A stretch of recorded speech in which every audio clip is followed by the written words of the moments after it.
I'm Dave Freund. Welcome back to this episode of Leading Through Crisis. This is our third video. Last week, I ended by saying that this week we would talk about shifting a mindset, being more creative, that type of thing, kind of making that turn in our reaction as an organization, as individuals in this time of uncertainty. And I've decided that I'm not going to call this by its name anymore. I'm not going to mention the name of the crisis we're in right now. I'm kind of tired of it. I'm beyond that. I may refer to it as the new normal. I may refer to it as the situation, but that's it. So we're done. I've left that old name behind us. How do we change that mindset? How do we get our teams to focus on positives?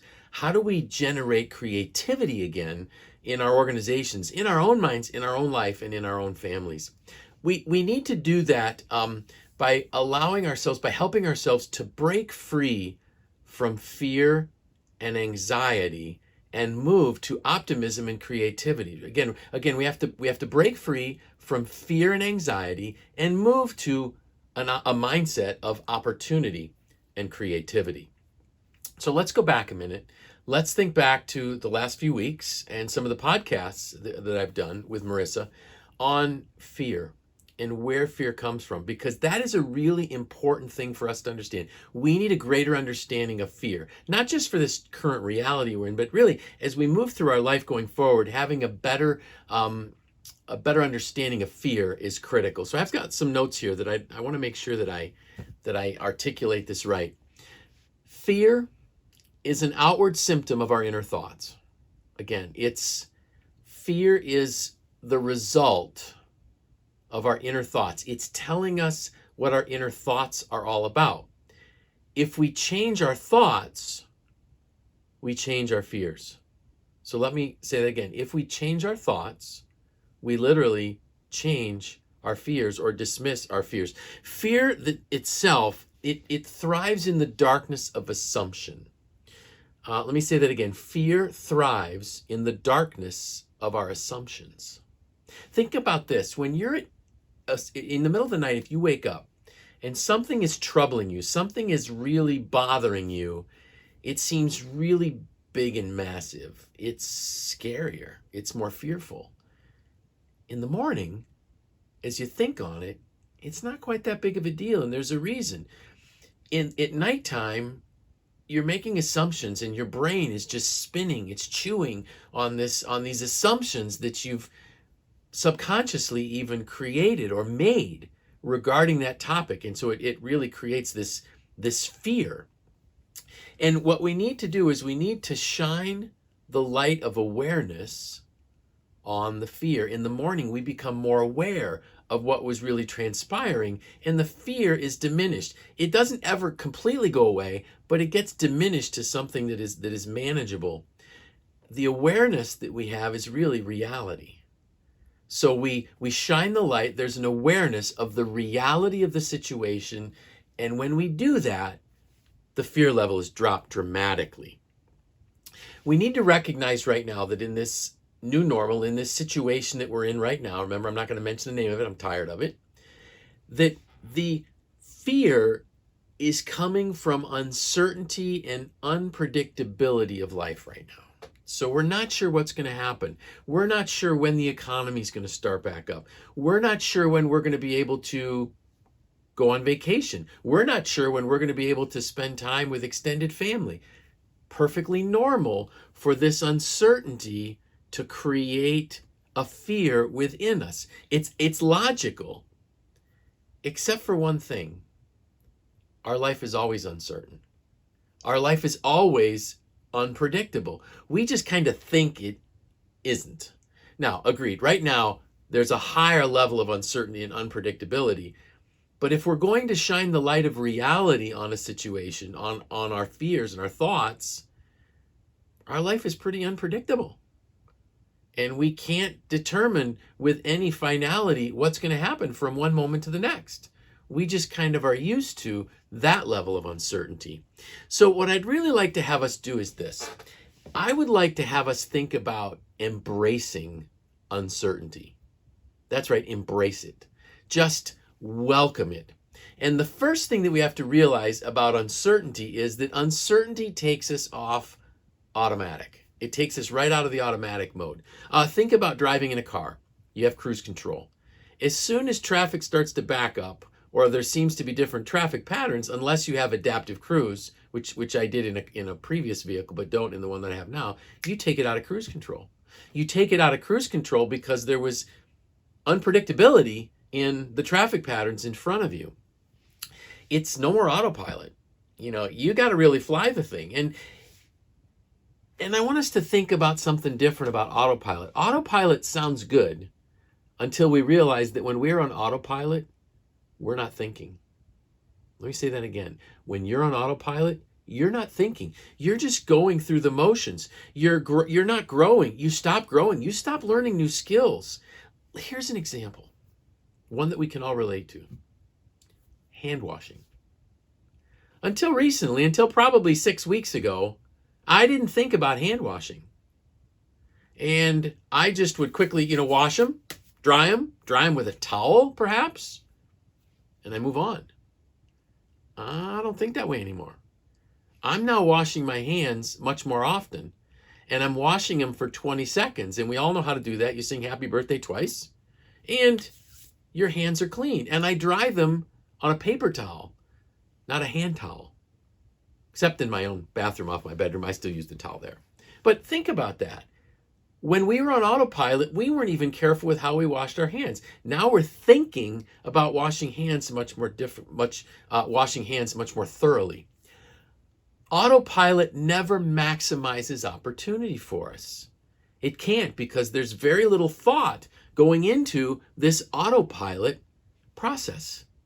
So there could be all kinds of opportunities we're missing because we're on autopilot. How many days in the last year were you on autopilot? How many years out of the last 10 were you on autopilot? What opportunities did we miss because we were on autopilot?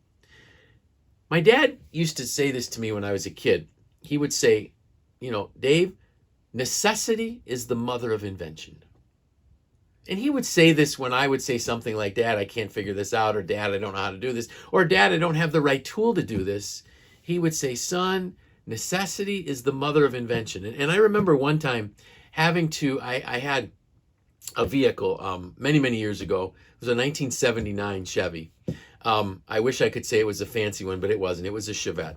And one day I heard this weird knocking sound, and I lost one of the cylinders in my engine. One of the cylinders wasn't firing. With a 4-cylinder, you got a problem when you're running on 3. I got it home, and my brother-in-law told me, oh yeah, you've got a broken valve spring or an issue with a lifter, and it's right here. And he actually touched on the valve cover where it was. And so I didn't have any tools to change the valve spring, but I figured out how to change a valve spring with the tools I had, because you see, necessity is the mother of invention. I figured out a way to do it with what I had because I had to. Uncertainty drives creativity. Uncertainty drives creativity. Deepak Chopra said this really well. And I thank Marissa for sharing some of these thoughts with me. But I have a quote that he said, if you want access to infinite creativity, you must surrender to the wisdom of uncertainty and unpredictability. Let me say that again. If you want access to infinite creativity, you must then surrender to the wisdom of uncertainty and unpredictability. Are we willing to embrace creativity? I'm sorry, let me say that again. I said it wrong. Are we willing to embrace uncertainty? Because in uncertainty and unpredictability is where we're going to find creativity. And that's our goal. Our goal is to look for how many new ways we can create new things, develop new things. You might want to make a note of this, that in a couple weeks, our MACNY's May newsletter is coming out, and I wrote a newsletter article called The Beauty of Uncertainty. So I dig a little bit deeper into that back in that article. So when that comes out in a couple weeks, make sure you look at that. So let me jump back a little bit to the autopilot piece. When you're on autopilot, you're not creating. Again, you're just going through the motions. You're reacting to the day as it comes. When we get kicked off autopilot, we have a choice to make.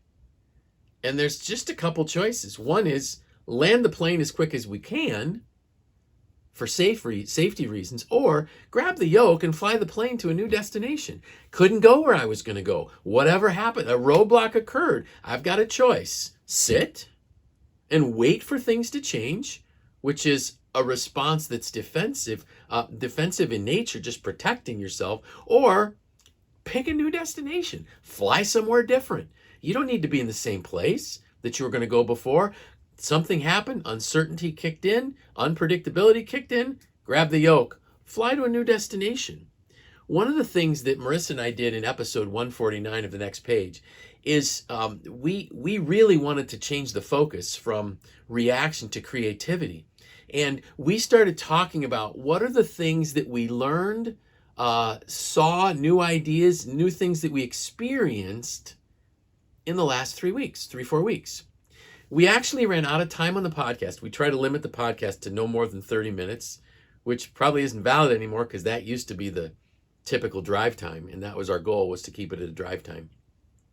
But we actually ran out of time on the podcast because we were having fun. We laughed. We enjoyed the challenging each other. So I've got something. Can you beat this? Can you top this? And I actually stopped. I gave up when Marissa said one of the positives, one of the new things that she's seen come out of our current situation is that there's a greater appreciation for our healthcare workers and our first responders. And I said, wow, I can't top that, especially with two sons in the healthcare industry.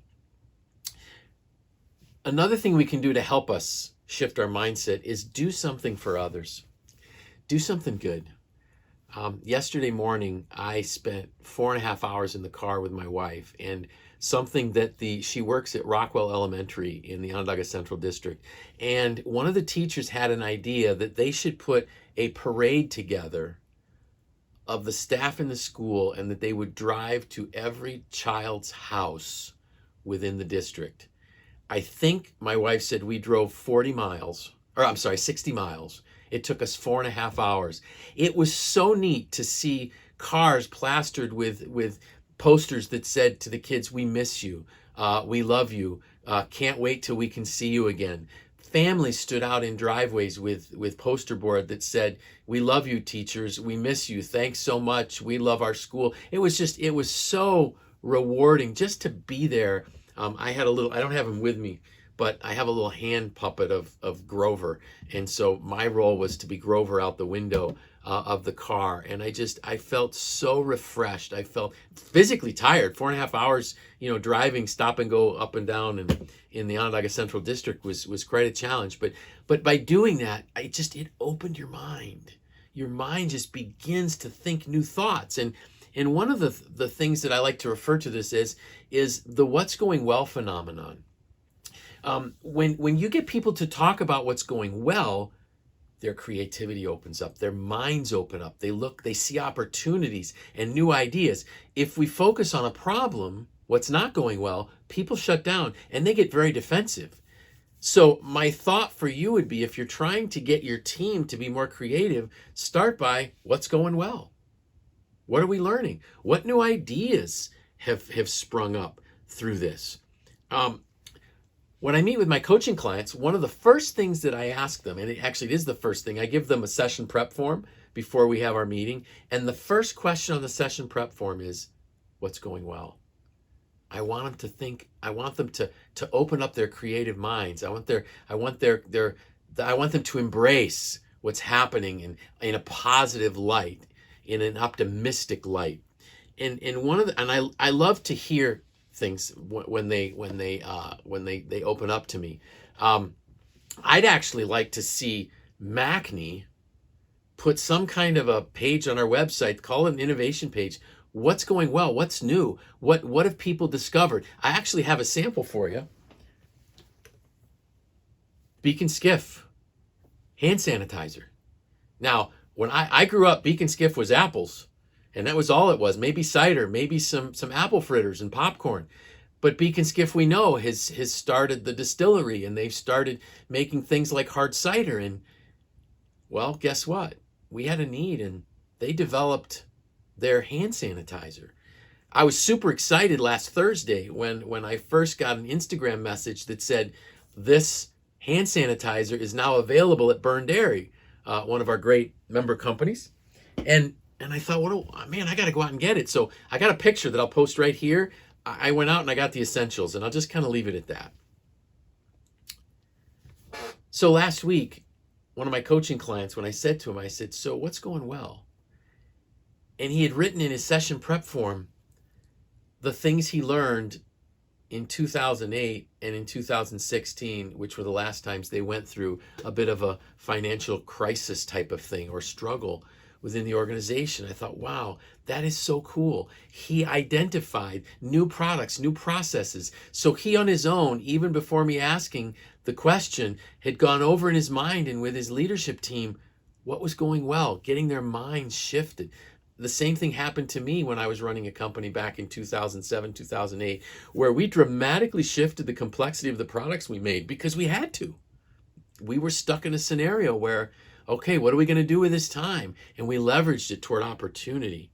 So the reality is that we need to stop whining. Stop whining about what is. Stop waiting for someone to tell you, when can I start this? And figure out, what can you do now? It's a choice. Stop whining about what we can't do and start thinking about what you can do. I have an example for you here. Think about faith communities. Some of you know that I'm involved in our faith community, a pastor in my church, one of our pastors. And think about the challenge that the faith community had, where all of a sudden we were set with, you can't meet, you can't gather. Well, think about the whole faith community is about gathering. And we're not allowed to go. We've got all these empty church buildings. Nobody's in them. Well, there are some people in them because, pastors and a couple technical people are going once a week now to live stream services to people. And with our congregation, we all of a sudden realized we had very little time to react. And so we set up a YouTube channel within days. And the first live streaming was I had the first service. It wasn't that great. The quality of the image wasn't that good. But it's gotten better every week. And we've learned new things. We've figured out what can we do rather than what can't we do. No, we can't gather as a congregation anymore. But you know what? Our parishioners didn't miss one Sunday, because every Sunday there was a service that was streamed. There was also something we never dreamed of. If I look at how many views the messages have gotten, the services have gotten, hundreds. We don't have that many families in our congregation. So a negative became a positive. Now, we can't wait till we can gather again, but I really think we're going to continue streaming on YouTube because it's a powerful tool. In fact, I work on a committee. It's called our Small Church Task Force within our denomination, and we just this past week launched a new subcommittee called our Technology Committee. And this committee will be tasked with helping our smallest churches set up the ability to do live streaming, plug and play type of things, so that we can help them grow their sphere of influence. Again, it came out of something that was very fearful, very concerning to us, but was a tremendous opportunity for us. What opportunities are you finding? I want to remind you of something. Remember last week, I gave you a definition of a crisis from my mentor, John Maxwell, and John said this: a crisis is an intense time of difficulty requiring a decision that will be a turning point. Let me say it again. A crisis is an intense time of difficulty requiring a decision that will be a turning point. I have a question for you. Have you reached your turning point yet? Because if you haven't reached your turning point yet, you might miss the greatest opportunities that are right around the corner. Embrace the uncertainty and create. So that's the key. How do we become more creative? How do we get our teams to become more creative? Embrace uncertainty as a friend, because uncertainty and unpredictability allows us to create. It forces us to create. You got two choices. You can hunker down or create your new normal and maximize the wonderful benefits that are there. So I've got some questions that we need to get some answers on. So the first question, how do I help my team member who can't move off the fears? Says things like, this just isn't fair. I can appreciate that, but my answer is simple and they may not want to hear it. They're choosing to stay with that fearful negative mindset. We've got to ask them, are they ready to change, to shift from fear to positive optimism type of thing and creativity? And so how do I do that? So maybe they say yes, they are, but they really just don't know how to do it. Start a gratitude journal. That's your key. Just have this person every day write down 2 or 3 things that they're thankful for, things that are going well. And slowly but surely this mindset will shift. Get them to do it frequently. Get them to share with other people. Also, get them to help people that are in a worse scenario, a worse situation. Maybe there are some elderly people in their neighborhood, in their family, where they could just bring the food to them type of thing. It's wonderful to take food to people. Have them call people that are shut-ins and just ask them how they're doing. This will begin to change their mindset. And then they're going to be able to say, you know what, yeah, it isn't fair, but it is what is. A lot of times life isn't fair, but you have to accept it and move on. And once you can make that shift, it's going to get better. Second question here. My team can't seem to get moving on innovation. They seem to be stuck. How do I get them moving in the right direction? One of the keys here is that sometimes we can't just say to somebody, I'd like you to innovate now. I think that we may be asking them to create and innovate in too broad of an area. So my suggestion would be to think about something specific they can work on. Think about something that might be specific to a problem that now is an opportunity. My dad, another great quote he used to tell me, he says, you don't have problems, you have opportunities in work clothes. So define it, narrow the focus, and give them the time to collaborate on it. 3-4 people, brainstorming type of thing, and then they'll feed off each other's ideas. And remember this, no idea is great at the beginning. It's an idea. It only becomes a good idea when other people work with it, and it becomes a great idea when the team begins to chew on it, pull it apart, find better ways to articulate it, and then move it forward. So that's what I say. Narrow the focus, give them a task, some brainstorming time, and then let them work through those ideas that they've come up with together, and it will get them moving. And it's in the 21 Irrefutable Laws of Leadership, law number 16 is the law of Big Mo. The momentum will start to build, and all of a sudden they will become much better at creating and innovating. Have an innovation list. These are the ideas that we've come up with, and that might also stimulate other people's thought processes. Often in a brainstorming session, the reason why we document ideas and then circulate them is that incubation period, when people are looking at other people's ideas, it creates more ideas within them. So that would be another thing that I think you could work on there. This is a great question. What is the key to a change in mindset? Choice. That's the key. The key to a different mindset is choosing to have a different mindset. I've had companies in the past that would hire me as a coach and say, can you fix my manager, fix my, executive? The answer is no, I can't fix anybody. If they want to be fixed, we can help them. I can help them. I can shine the light of reality, the light of awareness. I can ask them the right kind of questions. They have to take the journey. They have to choose to get better. And just because you're not sick doesn't mean you can't get better. That's a topic for another day. So they have to choose to. Let's go back to my first question there. I think a gratitude journal is huge for this person to change. If you need to change your mindset, just change your focus. James Allen wrote a book back in 1903 called As a Man Thinketh. My guess is he took that title from a proverb that says, so as he thinketh in his heart, so is he. That's in the book of Proverbs. So I would say that you have to realize that your mindset shift comes from a choice, and you are what you think.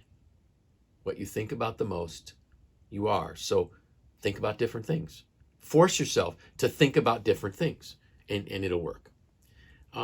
Here's the last question. What's the difference between optimism and positivity? And how can we be optimistic in a time like this? So that is a really good question. We did talk about this on a couple podcasts. So go back and in the series For Such a Time as This, there's 4 episodes in it, and we talk about it, I think almost in all of them to some degree or another. But we have to understand that positivity is thinking better of things. Things aren't so bad. It's going to be a great day, and it's wonderful. And I am not a naysayer about things like the Positivity Project. I think those are great things that schools are doing. It's getting us to think on more positive things. But positivity is great when things are going well.